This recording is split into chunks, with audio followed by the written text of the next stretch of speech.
إن الذين قالوا ربنا الله ثم استقاموا فلا خوف عليهم ولا هم يحزنون. صدق الله العظيم. إن الله وملائكته يصلون على النبي يا أيها الذين آمنوا صلوا عليه وسلموا تسليما. اللهم صل على سيدنا محمد والكرام وآله وصحبه وسلم. حمد و صلاۃ کے بعد انتہائی عزت و تکریم کے لائق صاحبزادہ عرفان شاہ صاحب، حضرت قبلہ سائی شاہبان فرید صاحب، حضرت علامہ فاروق چشتی صاحب، قاری عصمت اللہ سیالوی صاحب، دوستوں بزرگوں بھائیوں، الحمدللہ آپ نے بڑی خوبصورت گفتگو سائی صاحب کی زبان سے سماعت کی. حافظ صاحب نے بڑی تازہ تر باتیں آپ کے سامنے رکھی. چند گزارشات میں بھی آپ کی خدمت میں عرض کروں گا. دنیا کے اندر جو لوگ کامیاب ہوتے ہیں وہ اپنی مستقل مزاجی کی بنیاد پر کامیاب ہوتے ہیں. بہت سارے لوگ ایسے ہوتے ہیں جن کے اندر صلاحیت تو ہوتی ہے، تعلیم بھی ہوتی ہے، حلقہ احباب بھی ہوتا ہے، لیکن مستقل مزاجی موجود ہے. جلدی اتار جانا، جلدی پریشان ہو جانا اور کسی کام کو تھوڑے دنوں کے لیے کرنے کے بعد اس کو چھوڑ دینا، اس سے انسان ناکام ہو جاتا ہے. اور پھر یہی غیر مستقل مزاجی آہستہ آہستہ بے یقینی میں، اضطراب میں، الجھاؤ میں، ذہنی انتشار اور اختراع میں ڈھل جاتا ہے. مختلف لوگوں کی باتیں جب لوگ سنتے ہیں، مختلف الخیال لوگوں سے جب لوگ ملاقات کرتے ہیں اور مختلف آراء، انسان کی طبیعت ہوتی ہے کہ کوئی آدمی تھوڑی سی بھی ذرا ہٹ کے بات کرے نا تو کی بات تو انسان ذرا جلدی متوجہ ہوتا ہے. اللہ تعالیٰ نے جو کہ دوزوں کو شہوات سے ڈھانپ دیا ہے، جو خواہش نفس کی بات ہوتی ہے، نہ چاہتے ہوئے لوگ اس کی طرف متوجہ ہو جاتے ہیں. بے یقینی پیدا ہوتی ہے، اضطراب پیدا ہوتا ہے، الجھاؤ پیدا ہوتا ہے. میں نے دیکھا ہے کہ لوگ جلدی اثر قبول کرنے لگتے ہیں.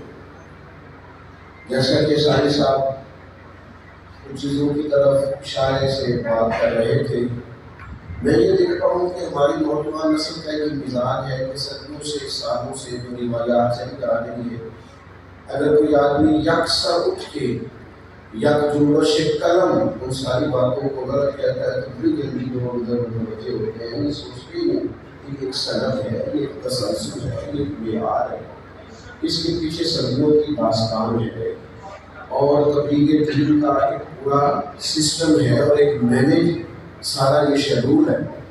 تو لوگ بے یقین ہو جاتے ہیں، کبھی کچھ سوچتے ہیں، کبھی کچھ سوچتے ہیں. اور دنیا میں سب سے کمزور اور بزدل آدمی بے یقین آدمی ہوتا ہے.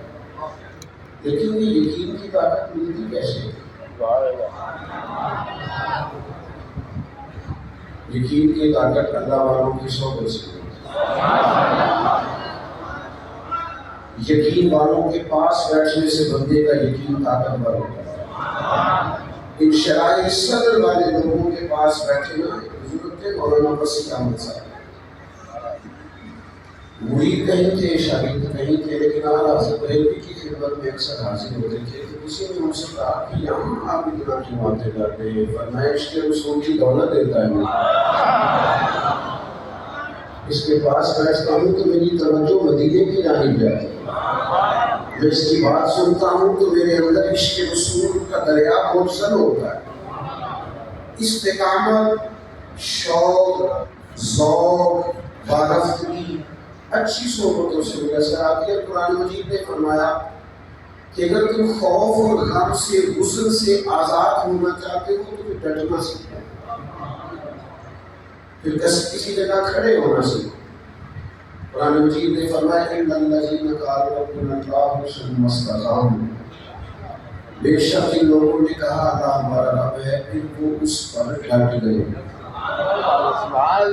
پھر وہ اس پر ثم استقاموا، پھر انہوں نے استقامت پہلے انہوں نے ڈٹنا ہے، پہلے وہ کھڑا ہو کے دکھائیں، ڈٹ کے دکھائیں، تو آپ کہتے ہیں میں بھلا انہیں کیا کر دوں گا، فلا خوف علیہم ولا هم يحزنون، ان پر نہ کوئی خوف ہوگا نہ وہ غمگین ہوگا۔ وہ ڈٹ جائیں، میں ان کے خوف دور کر دوں گا، غصہ دور کر دوں گا، لیکن پہلے ڈٹنا ہے۔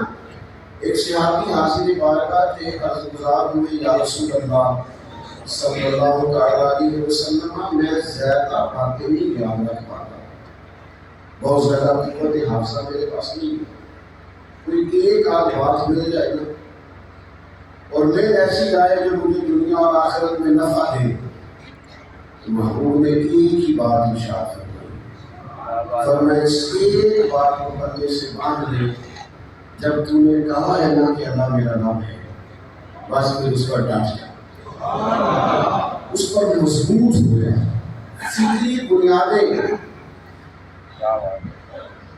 ہماری نہ طبیعت اس طرح کی ہوتی ہے کہ شکوے جلدی پیدا ہونے لگ جاتے ہیں، اور بیمار آدمی جب ہو جاتا ہے تو فوراً ٹھیک نہیں ہوتا، بیماری آتی تیزی سے ہے، جاتی ذرا تیزی ہے، کیونکہ درد کی شدت ہوتی ہے تو اصل کام سے کوئی دوائی کھانا نہیں ہوتا، صرف علاج کرانا نہیں ہوتا، برداشت کرنا بھی یہ کام ہوتا ہے، اور تھوڑی دیر میں برداشت پیدا ہو جائے تو پھر دیر پا علاج ہوتا ہے، ورنہ جو ہائی پوٹینسی لے کے وقتی طور پر تندرست ہو جاتے ہیں لیکن وہ کئی اور قسم کی بیماریوں کا شکار ہونے لگتے ہیں، اضطراب پیدا ہو جاتا ہے، بے چینی لوگوں میں جلدی پیدا ہو جاتا ہے، لوگ ذہنی طور پر الجھ جاتے ہیں۔